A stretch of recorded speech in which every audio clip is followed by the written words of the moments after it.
Assalamualaikum warahmatullahi wabarakatuh. Kita buat agak real lagi. Ini pertemuan yang kedua mengenai Semar nih, mengenai Semar.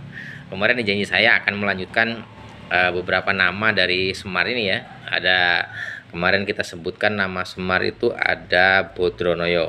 Ya, Bodronoyo itu sebuah perlambangan dari bawah gitu ya. Kalau Noyo itu dari atas gitu ya. Kalau dari bahasa mencari ilmu tuh kalau kita dari bawah nih, kita ngambil mencari ilmu dari bawah. Kalau para ulama, para ustadz itu dari sebuah ilham, Noyo. Jadi kalau Semar ini tidak juga dari atas, tidak juga dari bawah, ada di keduanya. Begitu hebatnya Semar. Kemudian kalau yang berikutnya nama Semar ini kalau dari nama Semar itu kan mirip dengan samar ya, karena memang dia tidak begitu jelas di mana diposisikan. Kemudian yang kedua, dia juga disebut dengan Ismoyo. Ya. Ismoyo itu misterius. Ya. Ismoyo itu misterius karena ada nama adiknya ya, adiknya si Maguru atau Betoro Guru. Kalau bahasa Jawa kan Betoro Guru. Betoro Guru itu namanya Manik Moyo. Manik Moyo itu manik itu perlambangan cahaya ya, mutiara lah kata begitu ya, dari atas. Manik Moyo. Jadi kalau Manik Moyo ini jelas dia antara benar dan salah itu jelas. Manik Moyo. Tapi kalau Semar ini kan samar. Nah, gitu ya. Namanya Ismoyo, misterius. Karena misterius itu kan menarik nih. Siapapun yang misterius banyak dicari kan gitu ya. Oke, kita lanjutkan kembali.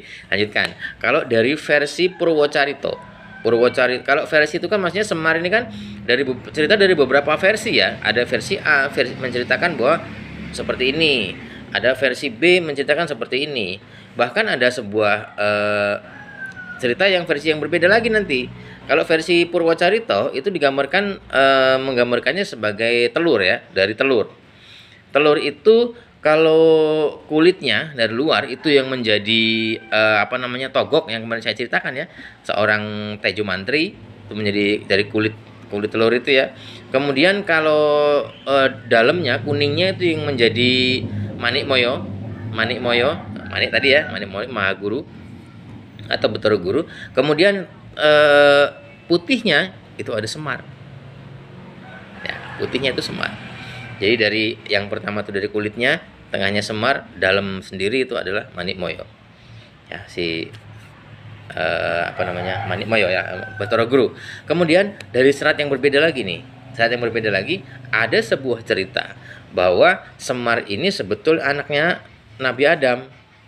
Bahwa Nabi Adam itu kan melahirkan 40 kelahiran ya.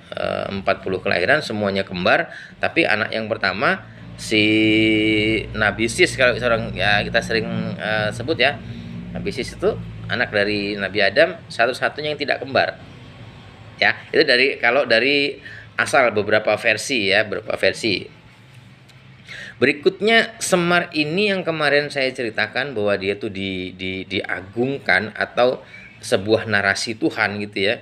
Makanya sebutannya juga ada yang menyebut orang Jawa itu Danyang Semar. Danyang itu maksudnya dahyang. Hyang itu maksudnya Tuhan. Dahyang ya. Seorang atau sesuatu yang disembah. Kalau di Jawa Barat itu ada namanya Parahyangan ya. Parahyangan itu sebuah negeri yang tinggi karena di sana berdiam atau beberapa sesuatu yang ditinggikan atau dituhankan atau disembah di sana, itu negeri para tuhanan, orang-orang dari langit ya. Kemudian berikutnya kalau di Jawa Tengah ada Dihyang. Ya, Dihyang itu apa? Kalau sekarang kita menyebutnya lebih mudah di lidah kita itu Dieng. Ya, daerah tertinggi di Jawa Tengah, di Banjarnegara dan Wonosobo, di sana ada namanya Dieng. Itu ya karena di sana negeri para dewa, katakanlah begitu, makanya ya disebutnya Dieng. Kemudian berikutnya Semar ini memiliki gaya yang memang gayanya tuh gayanya Jawa banget gitu loh.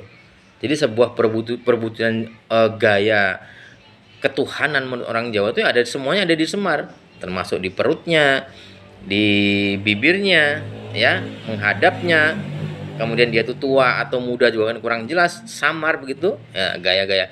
Dan gaya-gaya inilah yang kemudian dibawa atau diadopsi oleh beberapa agama untuk masuk agamanya menuju ke Pulau Jawa. Ya, ini lanjutannya. Kemudian ada lagi kalau dari kerajaan Majapahit ya. Dari Majapahit itu ada nama satu lagi nih. Namanya Sabdopalon. Kalau dari Majapahit ya, Sabdopalon itu dari Majapahit itu menyebutnya seperti itu. Kemudian kalau dari Muslim Sunan Kalijaga ini ya, kalau sesudah masuknya orang-orang dari Timur Tengah sana, dari negeri Arab sana masuk ke Indonesia, kemudian mengenal para wali yang menyebarkan agama Islam di Indonesia itu tetap menggunakan Semar. Ya, nah, bagaimana hubungannya antara keislaman dengan seorang Semar? Kita lanjutkan di video berikutnya. Ini sudah lebih dari 5 menit. Mohon maaf ya kalau kepanjangan. Mudah-mudahan ini menginspirasi dan kita tetap terus akan belajar. Karena kenapa? Kalau kita belajar dari seorang tokoh, insya Allah nanti kita akan menemukan manfaat deh, minimal manfaat. Saya sering mengingatkan, sebuah ilmu, sebuah pemahaman, kalau itu tidak menambah keimanan kita kepada Allah Subhanahu wa taala, tinggalkan. Mubazir, bukankah sebuah mubazir itu tidak baik, ya? Terima kasih. Assalamualaikum warahmatullahi wabarakatuh.